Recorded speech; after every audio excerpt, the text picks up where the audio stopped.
interesting to see what Miller can do if he can get the advantage off that start and hold that outside line. We know that he's strong on the outside of 1 and 2. That might give him the run he needs to regain the lead.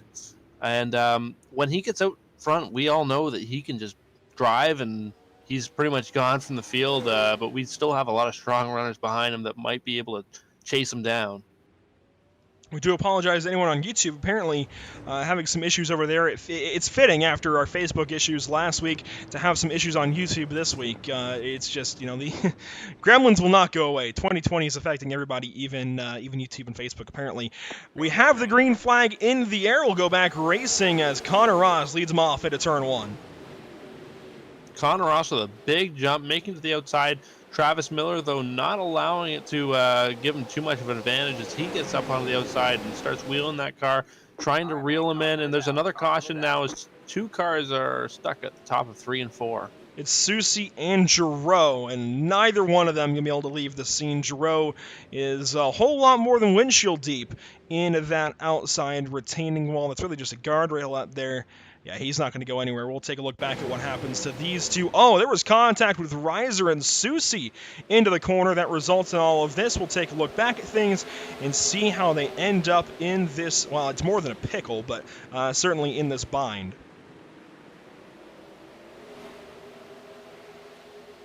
Susie coming into 3 and 4. It's a little bit of contact. Sends Susie around. He backs up into Giroux.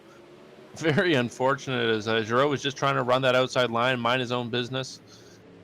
Unfortunate. Very unfortunate for Randy Giroux on this race. Yeah, Giroux completely unrelated to all of this. Reiser gets a run up at Susie, and Susie just kind of turned in. And I think Reiser had already committed to the middle of the racetrack. Corby Daniels, wow, that was a hit that he gave to Pat Reiser there in the middle of the corner once Reiser had checked up. Watch this again. I'm going to find the 33 car here. Watch the 88 come in and just completely body check the 33 car, get him back going. There it is. Wow. It really got Pat Reiser going back in the right direction. Oh, wow. Liam Daniels made contact with Pachalski there after the yellow had been thrown. You see Brett Haas there in the back of it all, and certainly problems for some of those drivers. Going to have to try and work their way back up the running order. You can see the running order there on the left side of your screen, but looking for some of those drivers who've had problems so far tonight. Randy Giroux now back to 20th place. Ryan Susie in 19th, and those are still changing a little bit. Brett Haas in 15th, though. He made up a few spots under that not even a lap of green flag racing. So we saw those guys almost 3-4 wide in turns 1 and 2. I would expect it a whole lot more, but it might take an extra lap to get there as we're going to be going single file restarts, it looks like, the rest of the way here at Williams Grove. And Connor Ross still the race leader over Travis Miller and company. Adam Hilton in 3rd, Kevin Stebbins 4th, Jean-Francois LeBlanc in 5th. They get things back going. Bit of a shaky start for some of those guys. Travis Miller not getting the jump he wanted to as Kevin Stebbins now running the outside line, trying to make that move around Adam Ross. Not going to make it work, or as he does actually make it work down to the inside. Now Travis Miller is taking the lead away, and he is our new race leader on lap 15 as they come across the line. The top side has certainly come in. Miller goes right to it. Ross follows in his footsteps. And you see, there's contact further behind. Jean-Francois LeBlanc is involved. And there was one other car along with him. I'm going to try and find out who that was. And it looks like it was Sebastian Labonte. A couple of Frenchies involved at a turn number 2. We'll take a look back at things and see how it all happens for these two. This is our replay. LeBlanc on the top side. I think he's just fighting that car, and he kept stepping lower and lower down the racetrack. Labonte goes up and over, but by some luck ends up back on all 4 wheels, and we'll continue on with this one. We'll take another look back at it. That was a 10 out of 10 landing there as he goes flying up into the air after a little bit of contact. We see Jean comes down, a little bit of contact, and into the wall, just up and just enough momentum to roll him back over on his wheels. Very fortunate for him, otherwise he would have had to reset, and that would have put him back at least the lap. Yeah, much like Brett Haas, where he was stuck up on the side of his car and couldn't just keep going. So very lucky that Labonte gets back on all four wheels. We'll keep going. We're already coming to the green flag. This time by, it looks like pace truck lights have not been extinguished. Never mind. We'll have one more lap of caution flag period before we get back going. Caution laps do count here in the BRP iRacing series, which means these races keep moving along even when we have these caution flags come out. But that said, while, yes, we've had a slew of cautions recently, the start of this race was brilliant. We had some great racing all across the racetrack. Now things getting a bit dry, slick.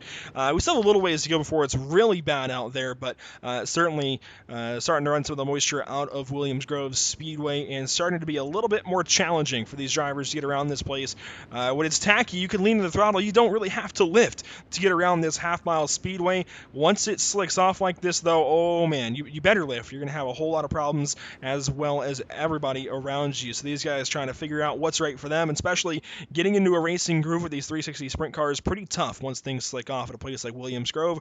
We'll try and do it one more time. We're going to have 12 laps to go, and we come back around and restart this race, Dylan. We've already been treated to a pretty good one so far here on November the, you know what, I forget what day it is, the 23rd here on Monday night. We got some more racing later on this evening. Stick around for it as Travis Miller from the top side gets a big restart and will launch away from Connor Ross and Kevin Stebbins. Travis Miller with about a 4-car lead now to the outside line, trying to extend that lead. So Connor Ross slides up to the top side, and that's going to give Travis a big run down the backstretch.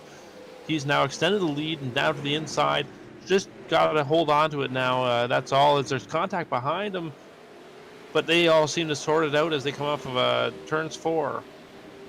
Yeah, Hilton got into the back end of Stebbins there on the bottom side, or maybe it was Ross, one of the two, and Hilton got checked up, and he loses a lot of spots in turn number 4 the last time around. Reiser all out of control out of 2, but the battle on screen is now with Ludovic Poussin and Kevin Stebbins. Actually, Connor Ross on the bottom side is Stebbins, a massive run on the top, and these guys are fighting themselves out of the battle for the lead. They've now got 2 seconds to make up to race leader Travis Miller. This is the best battle on the racetrack right now, though, with Connor Ross going to go back down to the basement. Kevin Stebbins working the attic there, trying to get that cushion working for him right on the outside guardrail. It's going to do so. Connor Ross falls into 3rd. Kevin Stebbins taking this position now. He's got his sights locked on to Travis Miller as he seems to be pulling away from 3rd place, which is Connor Ross. Can't make it too far, though, as Connor Ross still trying to wheel him in on the bottom side. Going back to Adam Hilton, though, as he goes down to the inside, we see a lot of drivers starting to use up that inside line as Adam Hilton's trying to get around Joe Matthews. Can't seem to make it work as Joe Matthews dives back down to the inside. Adam Hilton, though, trying to find a run. There's a little bit of sideways off of Joe Matthews, but he straightens it out and continues on to the front stretch. Hilton now going to slide to the top side, going to find that good dirt and try and get around the Macedo lookalike, and he's going to have a big run off into turn number 3. What can he do with it? Can Matthews slide back in front of him? No. Trying to pedal on the bottom side right now, I think, is the wrong move. I think these guys just used to it, though, trying to get around the bottom. And actually, no, he's going to clear Hilton again. Hilton with some problems. He hits the wall and loses a lot of time. Here comes... oh my, LeBlanc almost runs in the back of him, runs to the inside of him, though, as problems up ahead. I think that was Kevin Stebbins with some issues. He loses a lot of spots. He's going to fall into about the 5th spot, now battling with Joe Matthews, and he's going to lose that position, so that puts Connor Ross up into P2. Ludovic Poussin trying to make some work up onto him.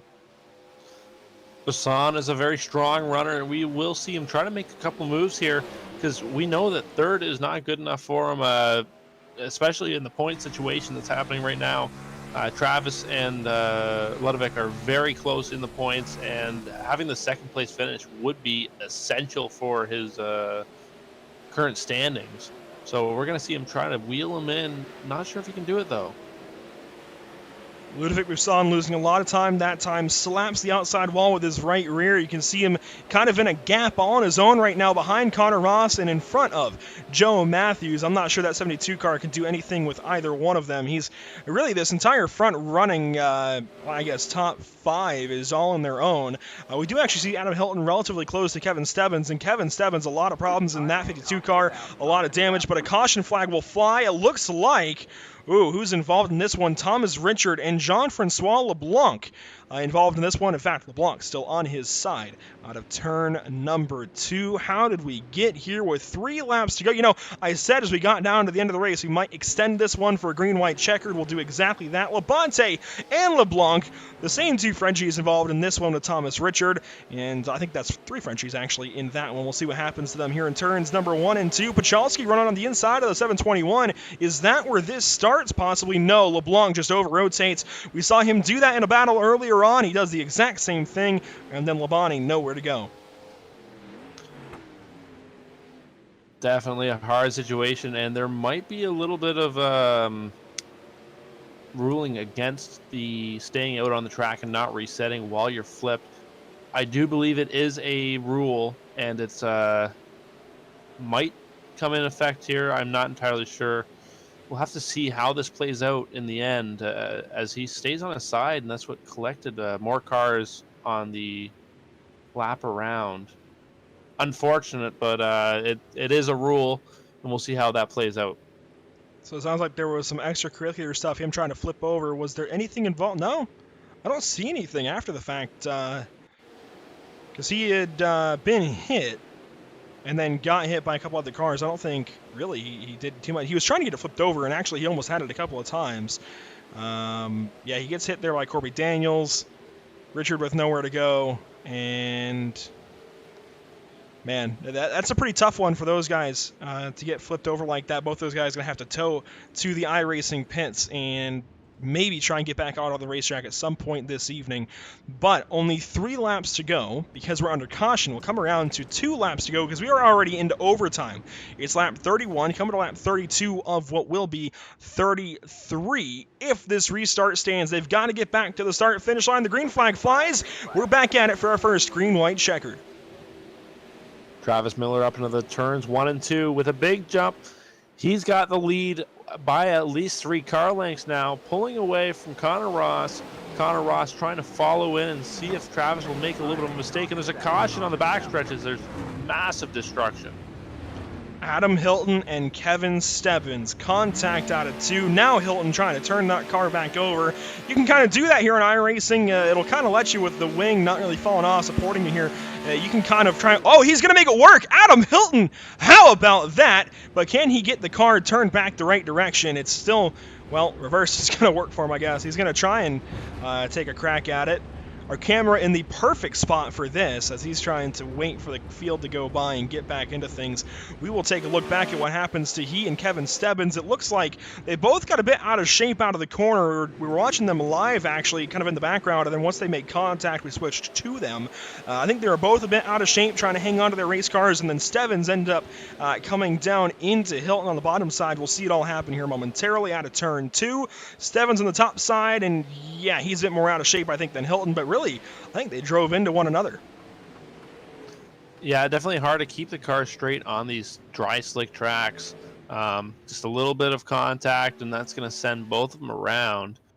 And just very unfortunate for these guys, especially with a green-white checkered coming up next. They don't have much time to regain these positions, whether they have the quick repair or not.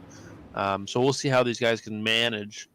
I'm not sure it's going to be as well put for them, though, as they get wave rounds here, coming around and joining the tail end of the field. Lights off on the pace truck, and I believe we're going green this time. We will go back green flag racing, this time around the speedway. It's lap 35 coming to 36 of what will now be 37 if this restart stands. And again, they have to get back to the start-finish line and take the white flag under green flag conditions for the restart to stand before we hit our limit. I believe is usually 3. We'll see if it stands that way this evening. The whole field going by under the famous bridge here at Williams Grove Speedway. We're going to have 2 more cracks at it here if this one stands. 2 more laps of these guys to try and get by Travis Miller. It's been a chore so far this evening. Will he get his 3rd win on the season? He's going to try. They race off into 1. Connor Ross a little bit sideways off the restart, a little bit of tire spin, and that's going to give Travis Miller that jump as he comes down to the backstretch now into 3 and 4, and it's looking like he's going to take the lead on this lap as he dives down to the inside. Inside is the way to go around as there's contact behind them. Joe Matthews, Brett Haas now in a previous wreck. Ludovic Besson. The restart's going to stand. The restart's going to stand. This is it for those guys. Everyone involved in that mess out of turn 4, they're going to have to deal with it themselves. This is the race for the win. Connor Rosser on the top side. Can he get enough of a run to get by Travis Miller by the start-finish line? No, Travis Miller will win at Williams Grove. Thankfully, everybody got sorted out before the leaders came back around, Dylan. And let's take a look at what happened there out of turn 4. I'm still trying to figure out exactly what happened up ahead of Brett Haas. Joe Matthews and Ludovic Besson made contact, and then everybody just...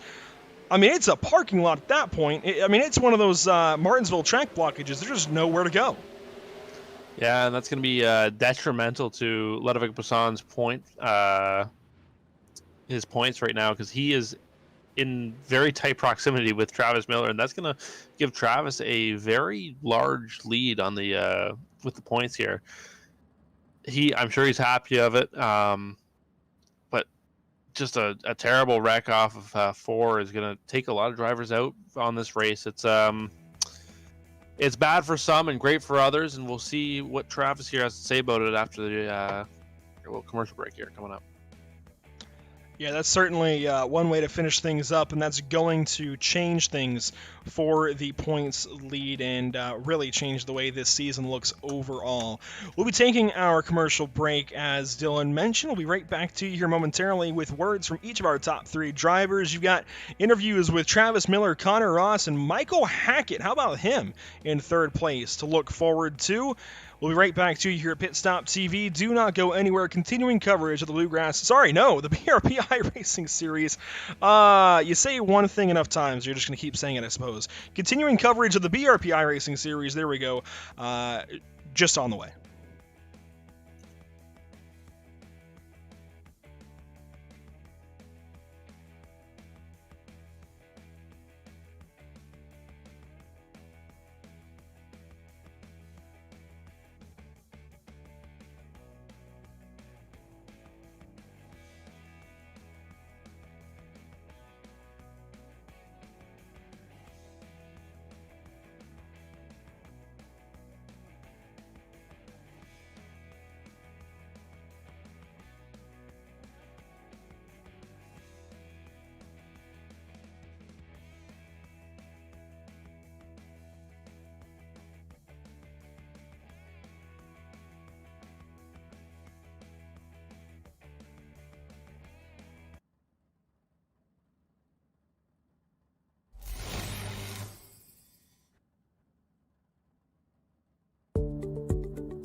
Sound Art is a product that is a speaker and it's art. We combine it together and we call it Sound Art.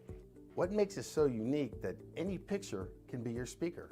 Sound Art gives you the high quality sound without the ugly speaker. This isn't a picture with a speaker, the picture is the speaker. Just imagine your wedding picture uploaded onto a canvas and now it's speaking 10,000 tunes. I mean, it's a very cool concept. What we like so much about it that you can take anything that means something very special to you, upload it on the canvas, have it hanging up in your room, your balcony, wherever you want to put it, and now it's a speaker. I mean, how cool is that? It's something that we have that and no one has. No one has this product. It's just a great gift to give anybody. It's just a neat concept. Around here we say, art never sounded so good.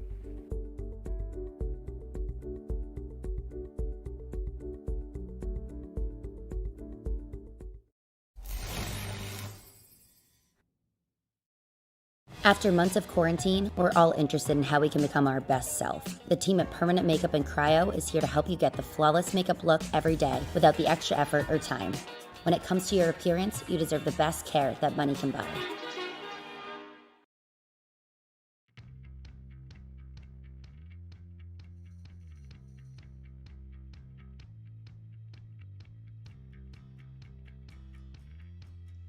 We rejoin you now with post-race coverage from Williams Grove Speedway for the BRP iRacing Series. 5 races in now, and we're talking to Travis Miller, I believe, for the fifth consecutive race. Travis, we're talking to you a lot, of course. We always say that when we bring you in here, but you're getting now a 3rd win on the season. This is going to do a lot for you in the points. It should be good. I think we gained a lot of points tonight, so that's always a plus. Hopefully we can keep it rolling and bring it into Wednesday for the bluegrass stuff, and just go from there. Yeah, I think your 2020 coming to a pretty good end here, doing really good in a lot of series. We talked with you after winning Daytona last week in the Bluegrass iRacing Series, a week off. So you actually have a week to prepare for Weed Sport next week here in the BRP iRacing Series. How you feeling about Weed Sport for the next little run here in the league? I don't know. It should be all right.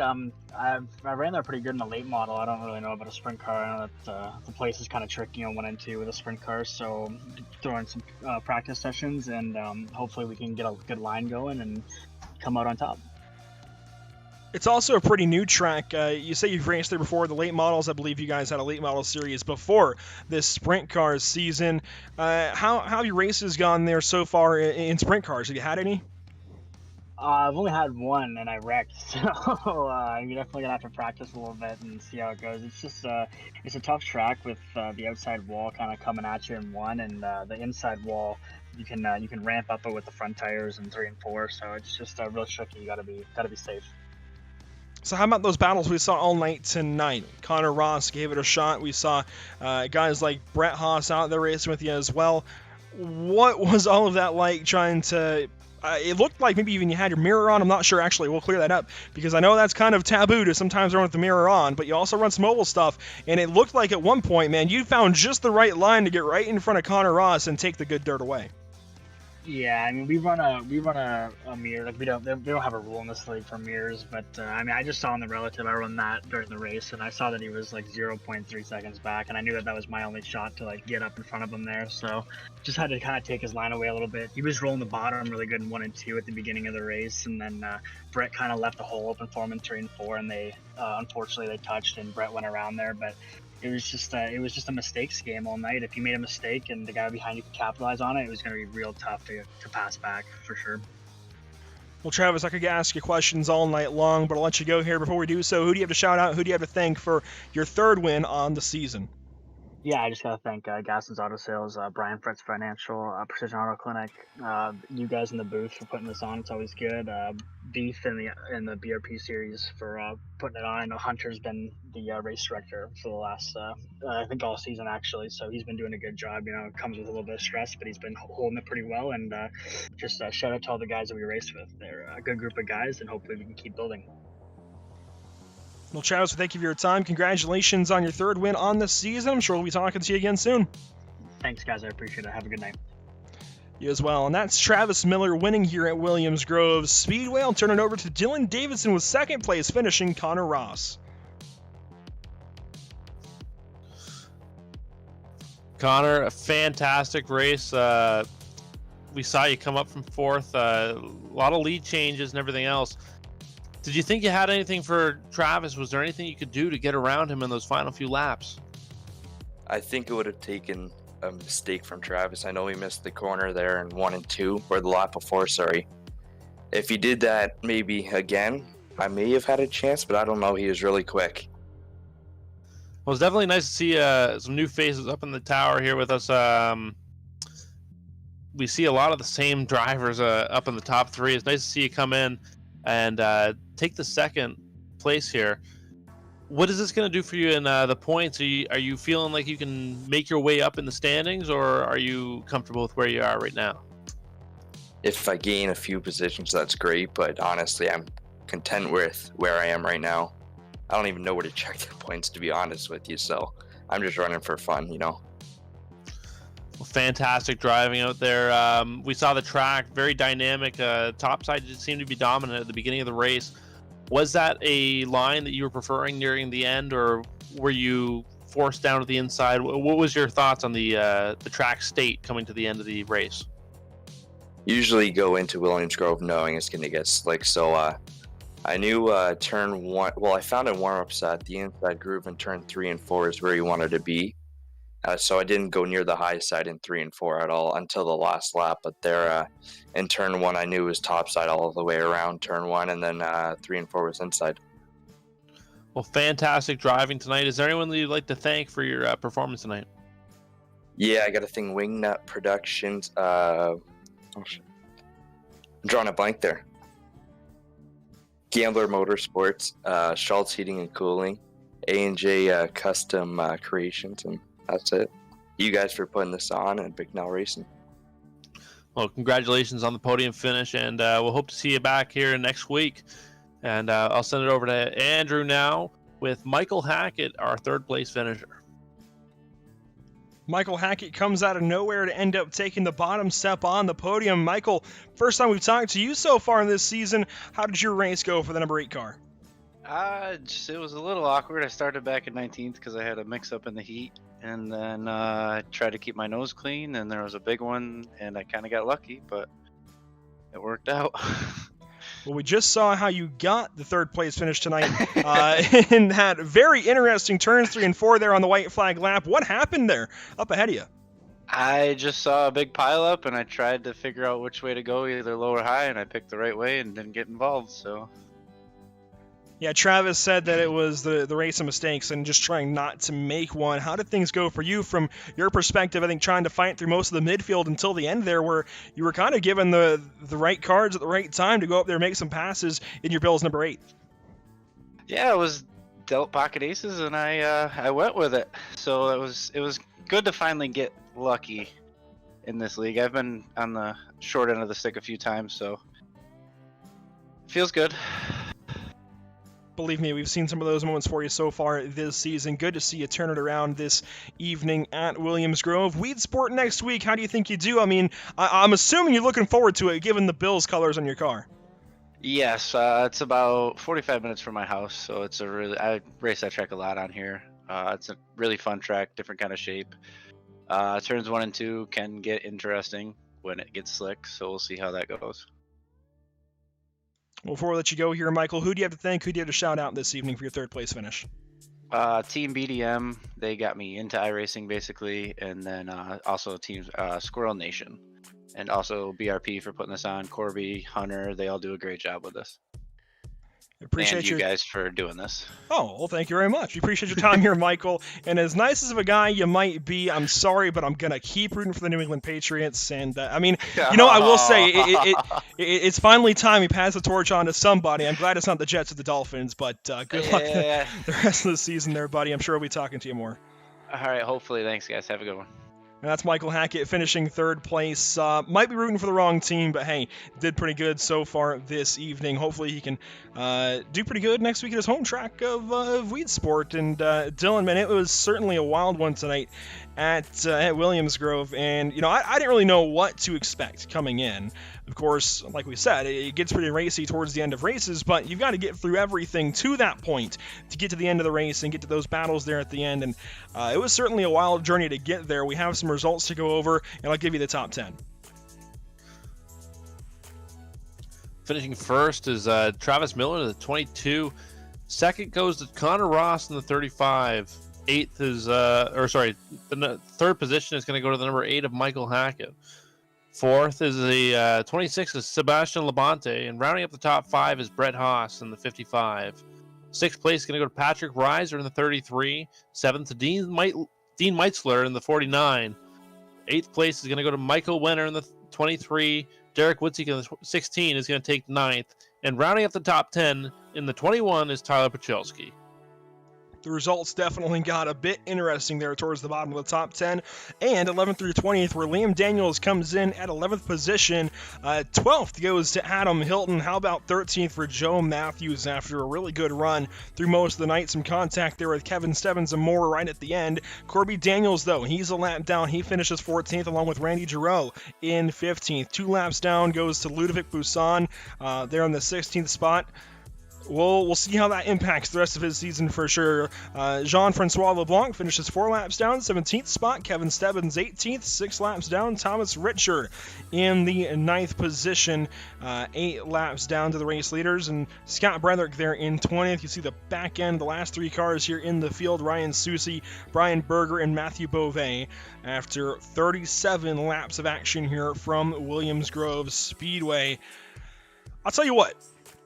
It's not so much a surprise that Travis Miller won another race here, but it was certainly a surprise in how we got to the last lap and getting through all of those, well, just the 36 laps prior. I mean, that was a wild night here at Williams Grove, Dylan. Definitely a lot of fantastic driving, and we saw a lot of action. The last lap wreck definitely put in a huge factor, bringing a lot of names up into the top 10. Definitely some tempers flaring with that final caution or wreck. There wasn't a caution. They come around for the yellow or white flag. So we'll see if this carries on to next week, if tempers are still flared, and it might cause for some definitely interesting racing next week here at Weed Sport. Yeah, it'll definitely shake things up going into Weed Sport next week for our 6th race of the season, turning the halfway point in the season as well. Should finish up there right at the start of January. So a lot of racing to look forward to here in the BRP iRacing series. We've had a lot of racing so far and still a lot to go. Halfway through, halfway to go. You can see our crew there. We want to thank, of course, Dylan Davis and Corey Rexford for being alongside of me, but we also want to thank our partners this evening, of course, with the BRP iRacing series. I want to thank Bicknell Racing Products, Rival Power Coatings and Sandblasting, Matt DeRitter Designs, and Not Just Another Racing Podcast for putting all of their hard work and support here into the BRP iRacing series, of course, named after Bicknell Racing Products. Again, big shout out to all of them. Make sure you check all of them out. And just a big thank you for everybody making all of these great things happen for the BRP iRacing series. We also want to take a moment to thank our partners here at PitStop TV. Tucson Sound Art, your picture, your music. You provide the image you want, and they will custom create a beautiful framed, high-quality canvas with a built-in Bluetooth speaker. With Sound Art, you get the best of both worlds.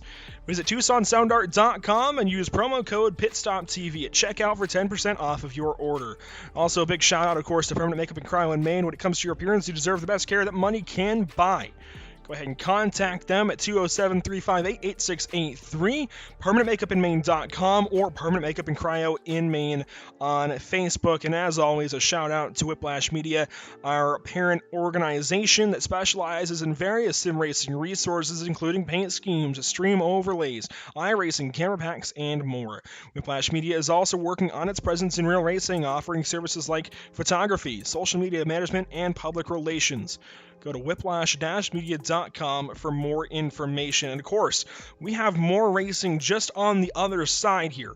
The Northwest GT3 Challenge going to the Nürburgring, the GP circuit, but the Nürburgring at 10 p.m. Eastern. That's in just 29 minutes that our coverage will start. You can tune in a couple minutes after. We're just going to, of course, do our usual, get things set up, and we'll be racing, I believe, about 10:30 p.m. Eastern time. That's 7:30 there. If you are in the Northwest of the United States of America, make sure to tune in for that. It's going to be a great time, as always. With that, we'll conclude our coverage tonight of the BRP iRacing series. We at PitStop TV thank you for tuning in and joining us for tonight's action, and we hope you enjoyed tonight's broadcast.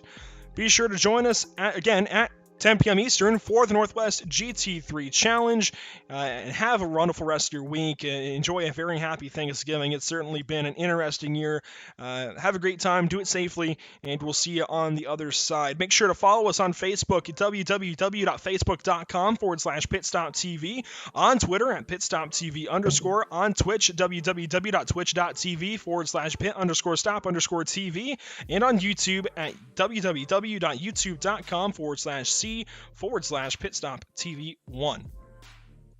For all of PitStop TV, Dylan Davidson with me on the mic, Corey Rexford on social media. I am Andrew Cardinale IV. Thank you, and we will see you next time.